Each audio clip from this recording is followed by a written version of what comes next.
What a great conversation I just had with my friend, Matthew McReynolds, fellow Mosquito Joe owner, fellow Christmas lights guru. He's been in several businesses, some successful, some not. He shares a lot of wisdom. He's an avid reader.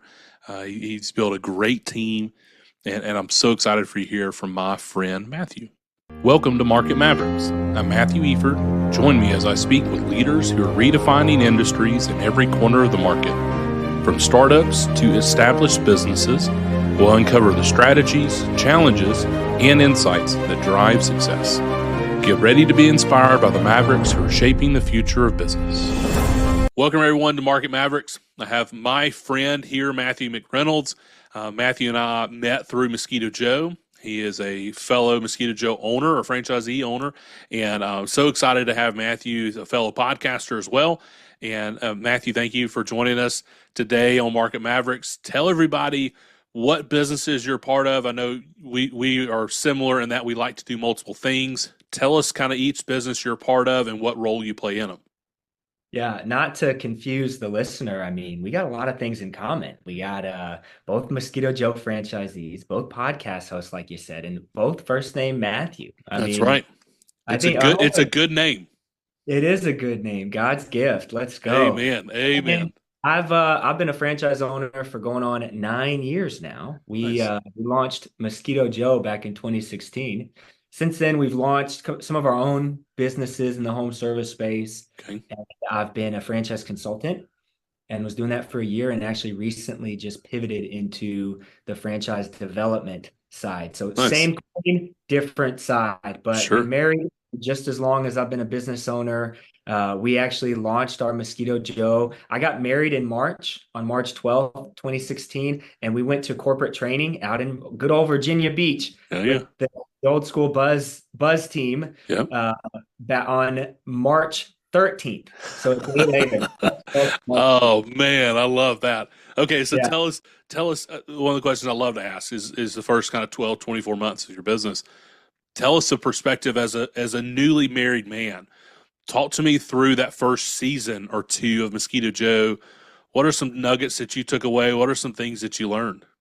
What a phenomenal question, because yeah, we got married on March 12th, flew to corporate training March 13th, which the normal couple would have gone to their honeymoon Sure.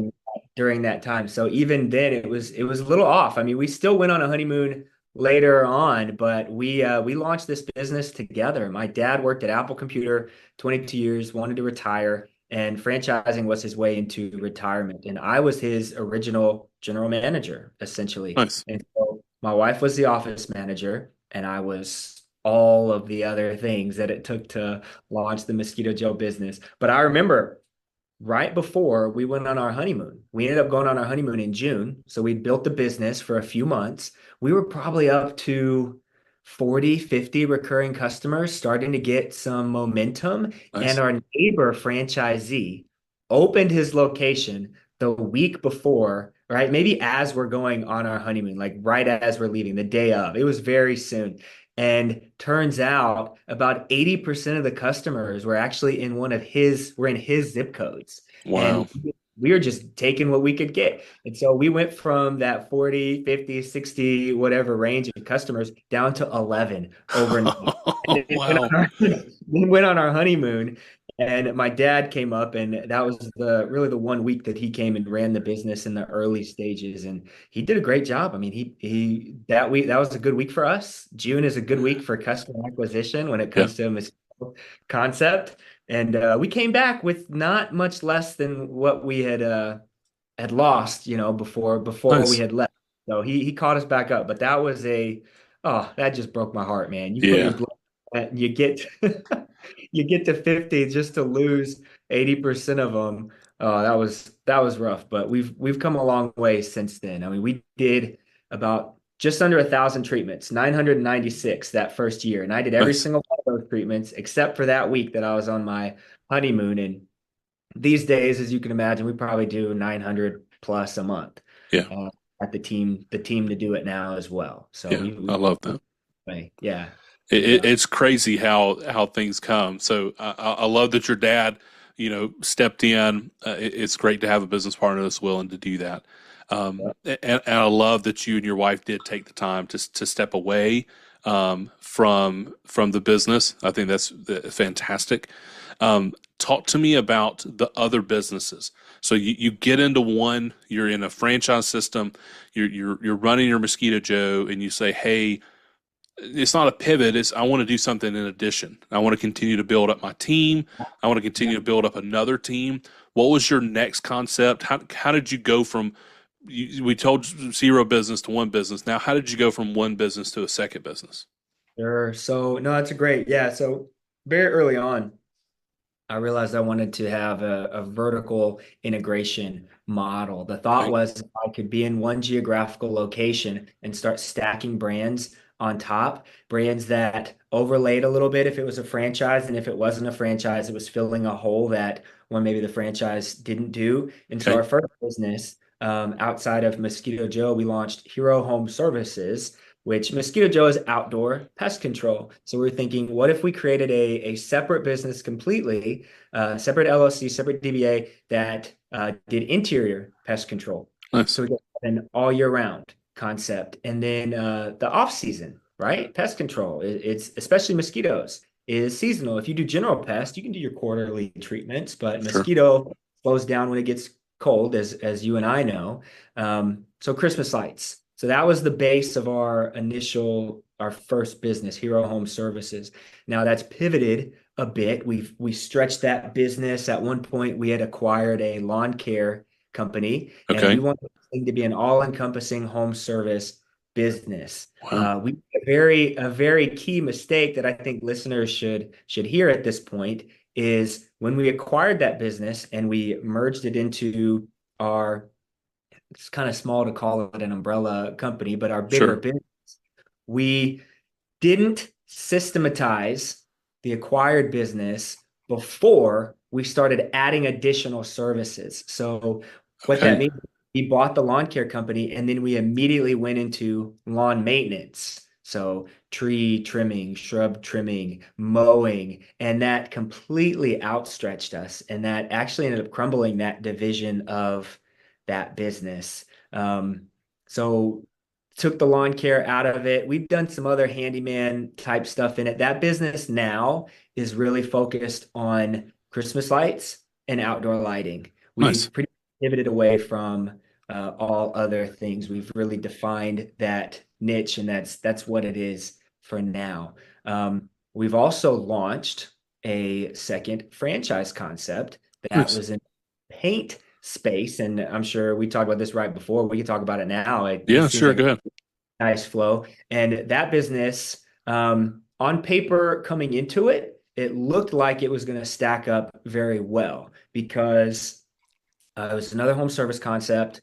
The umbrella or parent company pitched it as, we're looking for investors that can come in and work on the business, but on not in the business. And it's not as popular anymore in the franchise space. People are trying to work around it and say other catchphrases, but the term semi-absentee Yeah. in 2022 and 2023 was a pretty, it's kind of like a catchphrase. It was a very easy way to articulate to potential franchise buyers that you can invest in a franchise, but you don't necessarily have to work in the business. The business will scale itself and you don't really have to work on it. And I find a lot of people are moving away from that concept, but in 2022, I fell for that. And I had a very inflated ego with what we had done in Mosquito Joe and what we'd learned through Hero Home Services, that we had some cash and thought, okay, how do I stack this business, vertically integrate it, use the team that I currently have built, and now scale and have a second brand. There's a lot that I learned not to do in that process, and we actually just shut that one down very Okay. recently. Okay. Very expensive learning lesson. And so our business structure as of now, we have our light company, Christmas Light, and Luxury Home is kind of where the brand is being built around, and our Mosquito Joe Okay. franchise is have to date. So talk to us through a couple of the lessons that you learned with the painting. So semi absenteeism, the lifestyle entrepreneurship is another one that gets tossed around, right? And Mosquito Joe initially was sold as that, right? It was Yeah. sold, hey, work 6 months out of the year, take 6 months off. you know that's not true. You can't do that. Not and build a good team, not and have good customer retention. So there's all sorts of things. That's why we started doing Christmas lights as well.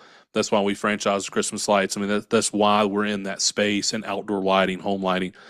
Talk to us through some of the lessons that you've learned in going through a business that's failed. Yeah, no, I appreciate that. First, especially when you're looking at a franchise or any sort of acquisition, and if you already have something set up, I think what most people miss or breeze over is the small nuances in the business model itself. So mosquito control is recurring, right? Like we're at the house in 2 to 3 weeks, right? My team is built that way. It's not heavy in sales. It's a pretty easy sell, honestly. Sure. Like you call me up, I'm going to educate you on how it's done. I'm going to be fast. I'm going to send somebody that's friendly, and it's not a hard sell. Obviously, there's other competition and there's ways to win, but it's more of a big branding marketing blast, as you probably have noticed in your region as well. We're Yeah. paying heavy on sales. We could have closed a $25,000 job, and it's like, oh, great, that's great on revenue. But if you don't have another one in the pipeline, I mean, you're done, Yeah. right? Like you always have to be selling that new bid. And so the differences in the business model, we didn't um, really respect or give a lot of credit to. It's like, oh, we have a team that's built for home service. We'll be fine. I think the second was the amount of capital and resources that it takes to launch a second business outside of your first. We had our Mosquito Joe business structured to the point where it didn't need me anymore, Nice. but it wasn't mature enough to maintain. Let me say it like this. We built the second business off the back of Mosquito Joe, meaning Mosquito Joe paid the rent. Mosquito Joe paid parts of salaries of Sure. some of the leaders because we used leaders that we had from Mosquito Joe to pivot them into the second brand. Sure. And we didn't have enough capital on the back end to really support a launch phase and what it would take. And then anybody, I think thirdly, anybody that's looking at a franchise concept, whether it's your third, fourth, or your first one, you really need to focus on who the founder of the brand is. Like, what's the founding story? What's their track record? How long have they been in business? And are they selling a system or awarding a system in franchising? That's the developers. We should be awarding franchises, not selling Yeah. it. And oftentimes, people in my role, and yeah, I have to be careful myself that I'm not selling a concept. But what you realize is some concepts have an established structure and they know exactly what they're doing because they've proven it in multiple markets across the country and they've been doing it for a long time. And some just don't. And if you're not in tune to what the franchisor actually knows and what they don't know and what they're going to be trying out on you, you can actually put yourself in a difficult situation if you're not prepared for that, right? Sure. Emerging concepts have a lot of upside, but there's a ton of risk Yeah. that comes from it. And you just need to make sure that you're the right person for that brand based on personality, culture, and just what your capacity is. And I Sure. didn't check boxes and I didn't know that I should have checked those boxes in the first place.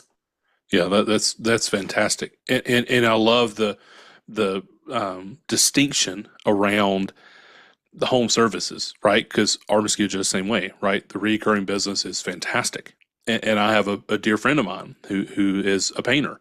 And, he and I look at calendars and I'm like, hey, our schedule's kind of booked per se for this upcoming season. And he goes, my schedule's booked for the next 12 days. And I said, wow, that's very different. That is a very different mentality as a business and as a business owner. So I think that's an excellent distinction for someone to look at, especially when they're looking at doing a second business. How complementary is it? And I love that you pointed that out. So you mentioned culture. I know that's a hot button topic that gets tossed around a lot in LinkedIn posts and all that, but talk to us about how you've built your team. So now you've got two successful businesses that you're running. You're getting into the Fran Dev world and helping other entrepreneurs become entrepreneurs. What advice would you have for a small business owner that is trying to develop culture, a leadership team? What have you found successful for you?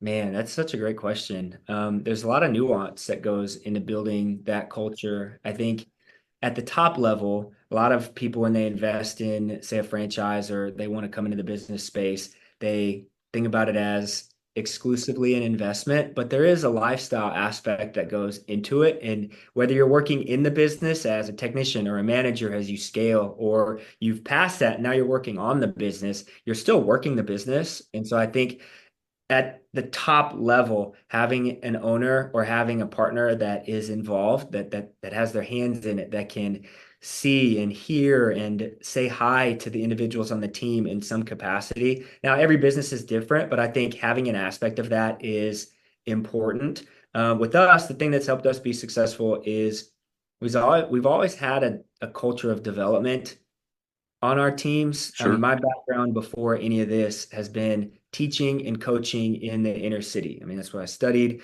Gang Nice. intervention, urban education, criminal justice, like that was my thing. Always, I was always in schools in the inner city before becoming an entrepreneur.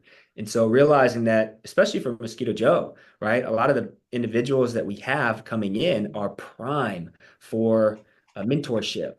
And so building a culture around mentorship in, listen, you're not going to be with me forever, but for the time that you are, it's my goal as an employer and as a leader on this team to put you in a better position than you were when you came in to my circle. And so if that's 2 months or 5 years, right? Hopefully, if you fit the culture, and we've set a permission to play bar.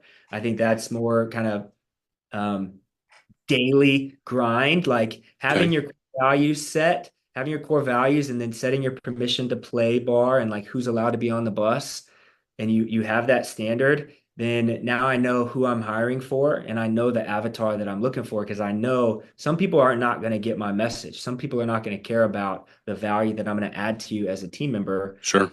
I run the risk of letting that person come on the team and be a culture or cancer, be a cancer to Yeah. the culture? Or do I try on the front end? Now, you're not going to get it perfect, but having that permission to play bar is super solid. And a resource for that I think everybody, I mean, EOS, I don't know if you're familiar, Yeah. Yeah. EOS, traction, rocket fuel. Like we started doing that in 20, at the end of 20, no, mid-season 2022, because Okay. that's when I had my daughter. So I was forced to take a step out. And before that, I was like leading the charge, doing most of the sales Sure. and really pushing for growth. And we were having a great year, but had my daughter and was pulled out of the business and realized that a lot of that momentum got stifled. So coming out of that, I was like, man, how do I build this around um, to keep this from happening again? Essentially, that was my Yeah. mindset. Came across EOS, implemented that, self-implemented on the team, and by the end of that season, we had almost turned over, and I had great leaders on the team. So I thought, what I realized was I had high performers. I really didn't have great leaders of other people, and Gotcha. our culture essentially fully turned around by the end of that year. We had new faces, higher level, higher capable capacity leadership on the team, and um, I it was love that. wild. So Wild. in the EOS world, it has two key roles: the visionary, which is you as the owner, typically, but for you and your business, knowing you and the way I know you, you're the visionary, and then you have an implementer. You have someone who is boots on the ground that can take the macro details that you provide and give micro details out to the team and help oversee it. How did you hire that person? So for us, I've had successes in hiring that person. I've had major failures in hiring that person. What advice would you have in specifically in the EOS world, but Yeah. in business in general, hiring that specific person? What success have you found? No, it's great. So speaking into the person that maybe they are trying to build something and they still have a job, right? That person that hears the semi-absentee concept, it's important to know that you're like you said, you're not going to get it on the first try. Yeah, Usually you go through a couple leaders. I think it's always helped trying to build from within and giving. people the opportunity to grow from within. I've got a great field supervisor right now, and that guy started as a technician beneath a lot of those earlier people that I talked about, who were the high caliber individuals and high performers. And when we started doing the EOS, it was the questions that he asked. You can always tell the caliber of leader by the questions that they ask. And so if you have somebody on the team that wants to learn and that they want to plug in more, give them that opportunity to Yeah. plug in and to learn, right? Like let them expose themselves for who the type of person they want to become. And if they tell you who they are by their action, believe them. Yeah. And don't, because I've, as a teacher and as a mentor, there's another great resource, Extreme Ownership Yeah. by Marco Wilink and Leif Babin, the Navy SEALs, and they wrote The Dichotomy of Leadership, the follow-up book. Yeah. And it talks about the hardship and the difficulty for leaders to fire individuals and exit them versus like wanting to always mentor. Yeah. I was always the one that wanted a mentor and I could see potential, but it's like if somebody exposes themselves and tell you who they are through their actions, believe them. Yeah. And so I've always looked to how can I pull up somebody from inside? Now, coming from outside, that's always going to be that's a different beast in and of itself. The more money you can afford to pay, obviously the better. It opens it up to a bigger window of caliber applicants. But again, it starts with having that permission to play bar and almost knowing the quirky things. Like for me, for example, when I found my GM Russell, who's now a partner on our lights concept now Nice. because he's that awesome. He's been with me for 2 years, and that was at least a part of my plan to get him to that space. He was an Army vet. I thought that was awesome. He was a basketball coach in one of the nearby counties out here, Rockwall County, and it was a Okay. volunteer role. It was a volunteer role, and he was a leadership in this entire organization. And so he was a coach like me. It was a volunteer role where I knew he was out there hustling and was breaking his back for very little recognition and having to do a lot of different things. That's great for a small business slash startup type of a concept. And we're only still, I consider us a startup because of the way that we're trying to scale. Like we're still trying things and failing and then getting good through repetition and making Sure. mistakes. So he fit, and it was obvious to me when I found him. But I've run through so many people in order to try to get to that point that when I saw him, I knew it, I felt it. But if I hadn't had those reps of bringing in bad people, I mean, we've probably gone through in 9 years that we've been in Mosquito Joe. I mean, I don't know how many technicians have been through your system, but if I went through my payroll, I mean, Yeah. Yeah. We got a bunch. we've We've probably got had a hundreds bunch. of people come through here. Yeah. You know, there's so many reps, and you can start to place people into like categories and create avatars for individuals, and you don't know how to do that without reps. And so you either take reps, which takes time, or you got a lot of money and you can go ahead and just like pay people that you think are going to fit, and then if they don't work out, you can just pay somebody else. Yeah. So talk to us, talk to the business owner who says, "Hey, I don't have time. I don't have time to make a mistake in hiring. I don't have time to answer additional questions. Sure, I've got a young leader. He or she seems hungry. They're asking questions. They're wanting more responsibility, but I just don't have enough time during the day." How would you respond to that person? What a great question. Obviously, you don't have enough time because you're doing too much. And Seven Habits of Highly Effective People. Man, you're hitting me with these book recommendations. Yeah, That this is one talks great. about I, that one I talks love. about the quadrants, right? So, what are the things that are urgent and important? Yeah, What are the things that are urgent but not important? What are the things that are important but not urgent? Those are the things that you should be doing. What are the things that are important but not super urgent? I think that's quadrant two in the yeah, book. But you're probably doing too many things that are urgent, period, whether they're urgent and important, like you got to be something happened at the customer, you got to put out a fire yeah. essentially, Sure. or they're urgent but they're not important. So you've got vendors calling and you're taking all the calls for people that want to sell you ad space in their local magazine. So the first thing I would say is like, where are your gatekeepers to protect your time? and where can you delegate tasks? It's 2024. Like there's so much access to technology and automation where you can outsource, even as a small business owner. I mean, you can pay an office manager 20 to $30 an hour to run your office, or you can split that up into virtual assistants that handle very specific tasks and pay Sure. close to 12.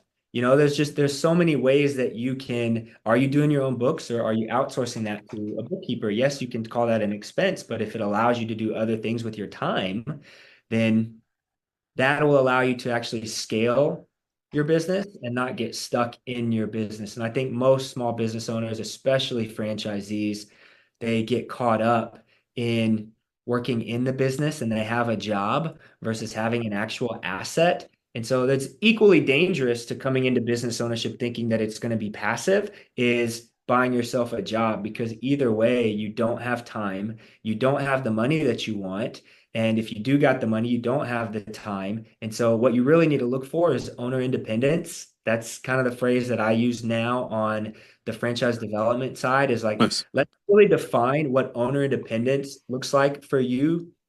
For me and my dad, who are 50-50 partner, it looks the opposite, right? Like I want to be able to delegate things out. Well, he wants to be able to have like a purpose and a fulfillment in a role. Like he enjoys engaging with the customers. He enjoys getting out, being active. Now, there's probably a balance to that. Like he probably today, because he is in the business now, we basically switched when we started adding. And so he could kind of engage with customers. There's Nice. probably more that he would want to take off his plate today, um, than he might even admit. But just what we view as owner independence as individuals and partners might look different. And so understanding what that is and what that truly looks like, those are conversations that we're having now. Like, what do we actually want? We're not stuck. We can build our team around what fits us. And I think a lot of business owners just don't allow themselves to take a step back and really think about that and take clarity breaks, right? Like step away from your business, Sure. and can business survive 3 weeks without you? If not, you know, it's at least something to consider. Yeah. Man, I love it. You're preaching to the choir here. So I love what you're saying. Talk to me about I know for specifically we have a lot of solopreneurs that listen to this podcast. What advice would you have from them? Because I think going from you doing the work to having other employees doing the work is the hardest step in business. You can go out and have a job. That's easy. But making it, as you said, an asset, a business where it goes beyond just you. What advice would you have on that? I would say, I mean, that's a very admirable like spot to be in. And it's really cool to have volume as a solopreneur or a self-employed. One more resource for you, cash flow quadrant, Oh right? yeah. Like you have your employed, then you have your self-employed, like your time, you still trading time for money. Then you have the business owner, then the investor. And I think that's what we're talking about, getting from self-employed to business owner. I think the first thing I would say to somebody from my perspective, where I've been able to um, kind of break away, is get really granular with your daily tasks. Like, what do Okay. you have on a day that you wake up? What's the first work task that you have to do? And then all the way to the very end, like document all that stuff. And I think most people fall into either they like doing the admin or they like doing more of the hands-on stuff. Like naturally, we're inclined to like one or the other. Maybe it's we're just good at one or the other. Whatever it is, just either you like it or you're good at it. From step one, whatever it is that you really don't like or you're not good at, delegate those things first. Like for me, it's the books, which is the opposite for my dad. Like my dad was an accountant, like he likes doing the books. Yeah. So the first thing I would take out is I would take out doing the books and then slowly start to break away. And if you're out in the field doing, maybe you're an electrician, that's when you get somebody doing your admin, if it's a virtual assistant or somebody part-time. Then you bring on an apprentice, somebody who can work that route and eventually take that route over so you can scale out. Then once you have a team, now you're that manager. Then once the volume dictates, you hire somebody else to manage that team, and then you oversee the manager. And you can start to scale yourself out that way. I love that. That's such a practical piece of advice. And I know for me, when we were starting out, there's a sense of overwhelming of I've got to do everything right now. And the important and urgency, what you're talking about earlier, is super important to go through that rubric. But it's also just the self acknowledgement and being honest with yourself of how long am I spending on this task versus how long should I be spending on this task? Because so often we will spend longer than we need to, and then we get bogged down in our day, and then we don't have enough time, or we feel like we're too busy, we have way too much to do. So I love your distinction there, and then bringing on an apprentice, getting them trained up, and allowing them to take over that route, take over that role within the organization. So you've mentioned several books. You and I are both avid readers. I What is a see you. what I is a got one book? about Yeah, stuff yeah. down. What is a book that you've read? Let's call it in the last 12 months. The last 12 months that you've read that's really impacted you as a business owner. Let me pull up my Audible. No, I got one. I got two actually. So The Third Door, I don't know the author, but Okay, look up or the concept of that book is think about a room that you want to get into, right? Like it's maybe it's just got like things that you want or activities that you want to do or people sure, that you want to be engaged with. It's in a room.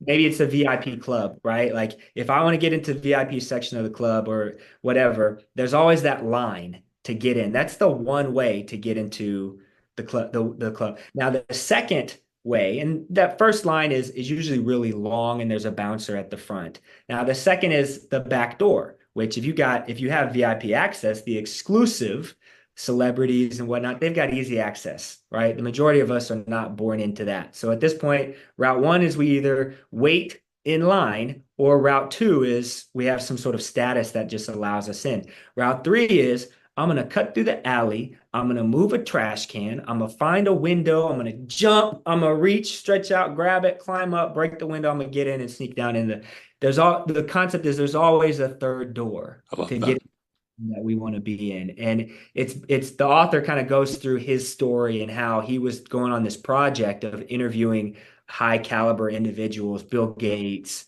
et cetera, level individuals. And as he was doing this project, he realized the third door philosophy. So that's one I'd recommend. That one's changed the game for me recently. And the other one, Chris Voss, Never Split the Difference. Yeah, yeah, yeah. That one, like, so I've had that one for a while, and it didn't hit with me at first. And I recently started it. I've listened through it three times Nice. now, It's a and gut check. it is so stinking good, and I love it. I recommend that to anybody. Must read. I love that. So talk to us about your business as an entrepreneur. You have your hands in multiple businesses. You shared earlier about your daughter being born a couple of years ago.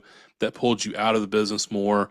I believe balance is a myth, right? Nothing's perfectly in balance. So we've got to navigate the pull between home life and work life. As someone who's working to provide for your family, growing your enterprise, growing multiple things, how have you navigated that pull between the two?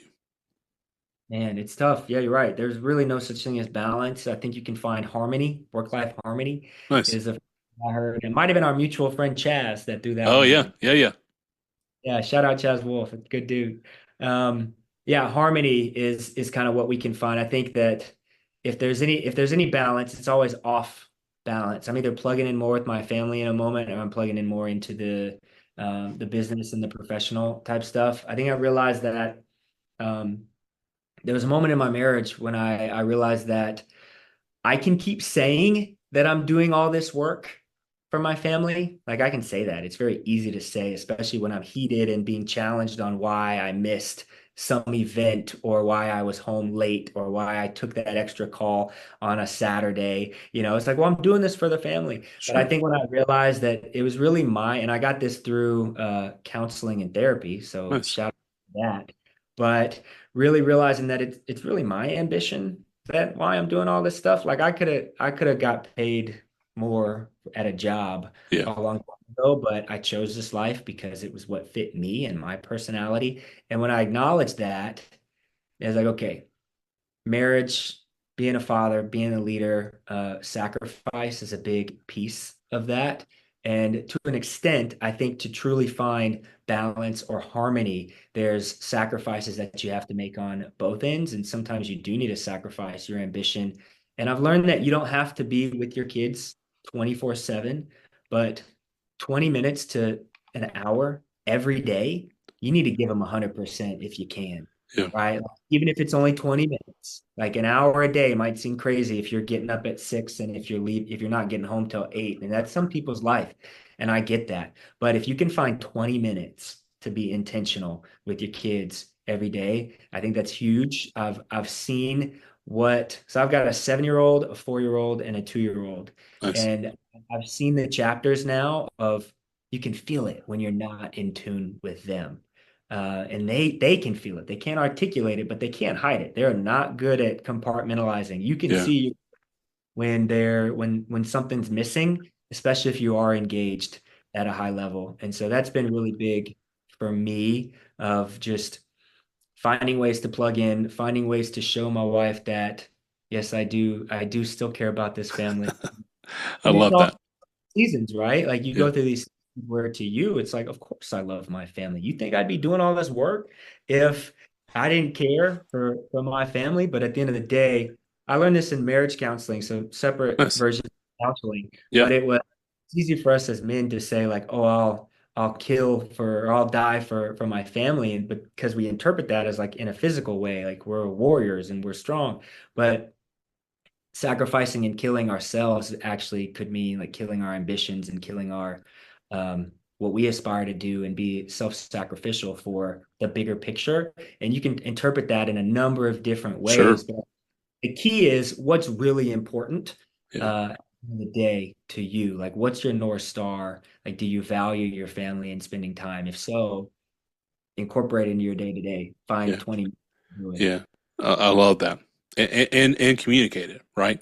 That we have these tapes that we play in our head, the story, this I'm doing this for my family, I'm creating a legacy for my kids, and and we just don't communicate that with anyone except for it plays in a loop in our head, like, well, everyone should know that.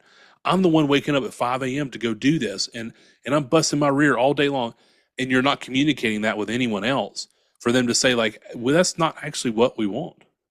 We don't want the extra day of work from you. We would rather you take Saturday off. We know that we're going to have to make some financial changes as a family. Yeah, we would rather have you home on Saturday. So I love that you're having those conversations. I'm a huge proponent of counseling. We have benefited from it as a couple, as individuals. I'm fully on board with that. I love that y'all did that for you individually as well as a couple. So encourage everyone to do that. Talk to us about mentorship, kind of in line with the counseling term there. How have you leveraged mentorship for yourself to grow your business? You mentioned Chaz earlier, a mutual friend of both of ours. He runs Gathering the Kings. It's an online mastermind group for business owners looking to grow their organization. That's definitely a resource. I know there's several more out there. Steve Graves, who's been on the podcast, has Cornerstone Plus, same thing, online mastermind group. What have you done, Matthew, to grow yourself and leverage mentoring to grow as a business owner? Yeah, I think I've done a really good job of structuring myself as somebody who doesn't know things. And I say that as a kind of tongue in cheek, but it's like I've always presented myself as a student who wants to learn. And so as a young up and coming entrepreneur and small business owner, when you walk into the room and you're the youngest person that actually has ownership in a business, um, I think it's very easy to maybe seem cocky, like you know it all, especially as a young person. But I figured out early on that there are a lot of people that knew just so much that I didn't. And people are very eager and willing to add value to you. I think it's almost natural to us. And especially as I'm older now, I see these younger guys in these rooms and it's like, man, I just want to like encourage you and speak into you and let you know that I think what you're doing is awesome. But on the flip side of that, you got to make sure that you're not being a leech. I think people seek mentorship as like, what can I drain Yeah, from you? I've done a good job also of building my network and trying to add value to people in doing so. So here's an example. There's a franchisor who has a podcast, and he was building his franchise brand. And I heard this guy on multiple podcasts, and I really wanted to get in touch with him. And so in 2022, I reached out via LinkedIn. I was like, hey man, I love 15 minutes of your time. Here's who I am, here's what I'm doing. He's like, man, I appreciate you, but I am too busy. Yeah. I'm just too I was like, all right, respect.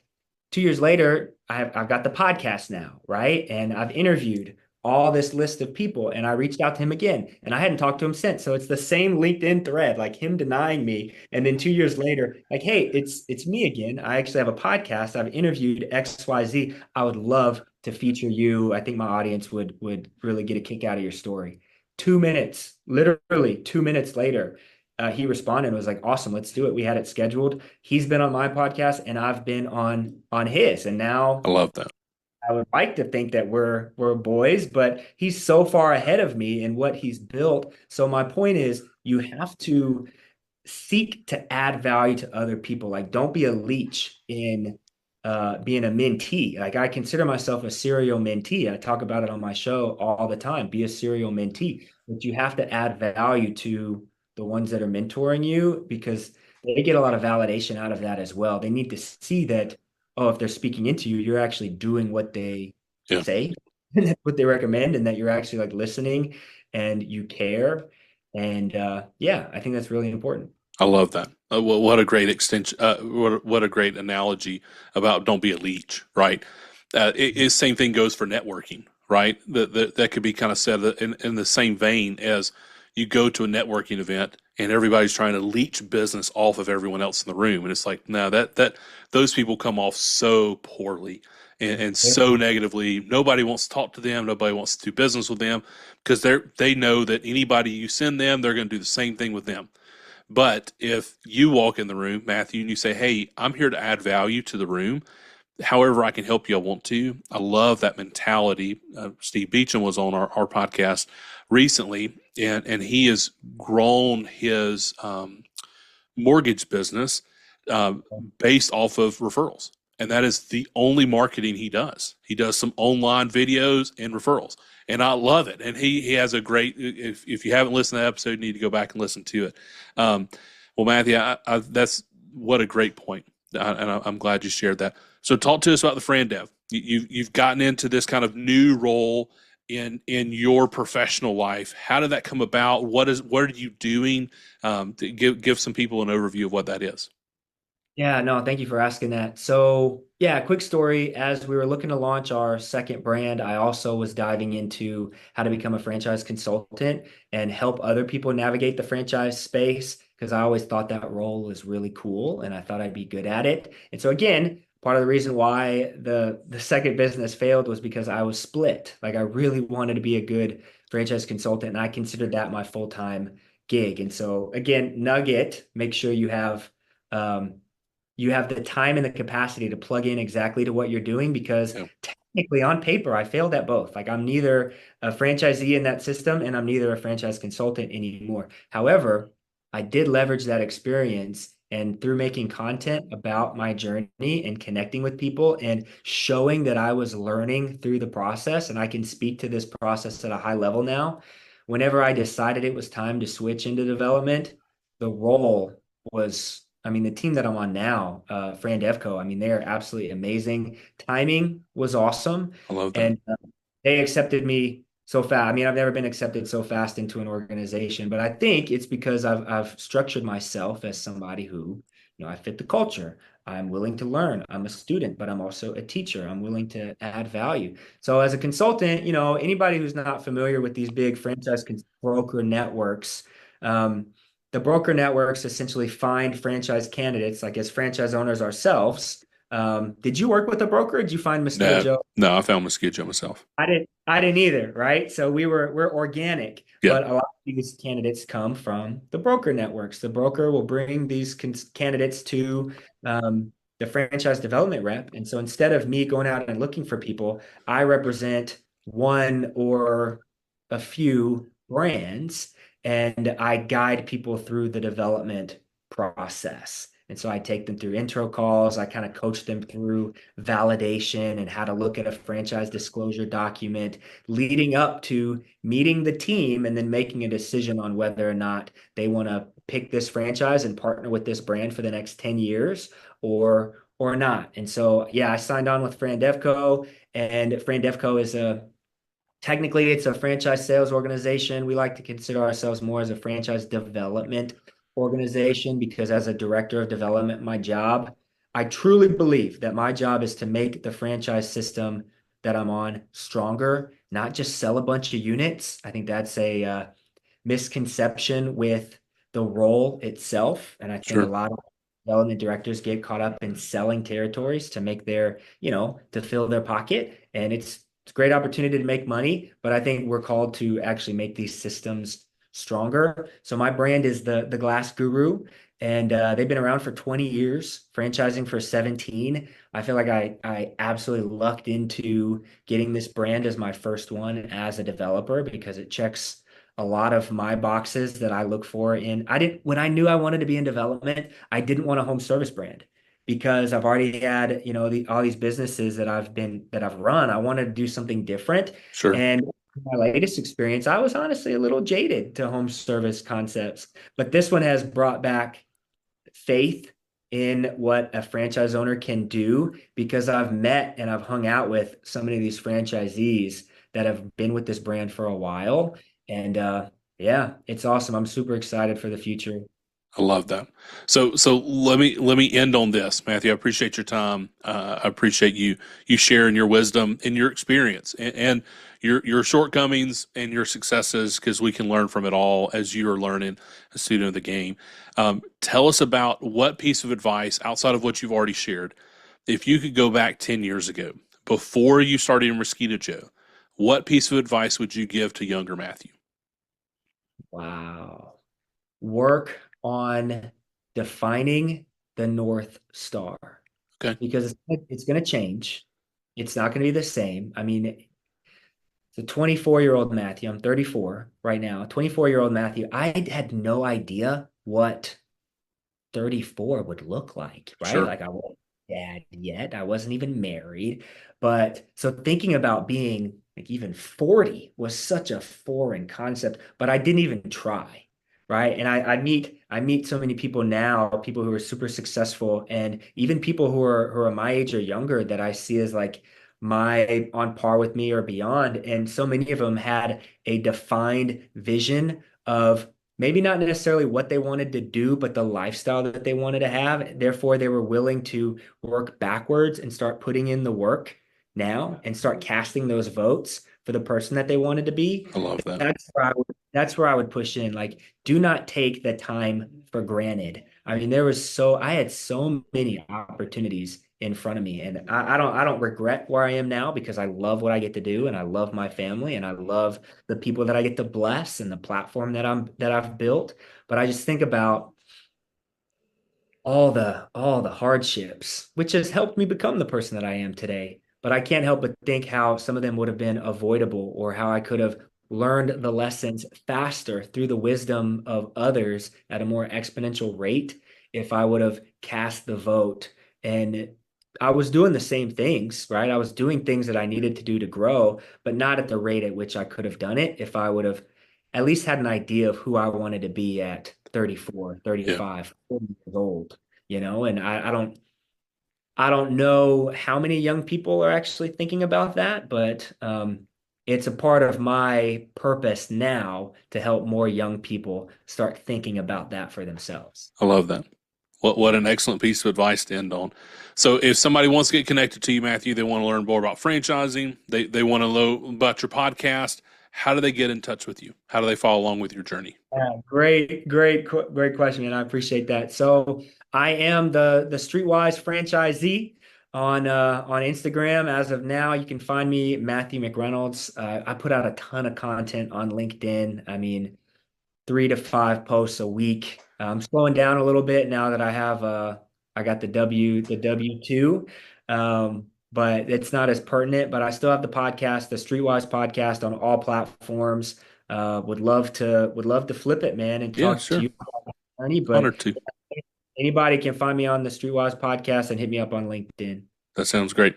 Well, brother, I appreciate your time. I appreciate the way that you've championed the brand and the way that you're championing your family and business in general, trying to do things the right way. Everybody, thank you for joining us this morning on Market Mavericks. We'll talk to you soon. Thank you for joining us on this episode of Market Mavericks. We hope you're walking away inspired and ready to take your own adventure to the next level. Don't forget to follow the show to keep up with our latest episodes. And if you enjoyed today's conversation, make sure to subscribe, share it with others who could benefit. And hey, if you know a market maverick who has a story that needs to be heard, please drop their name in the comments. We would love to bring their insights to the show. Until next time, keep pushing boundaries and leading with purpose.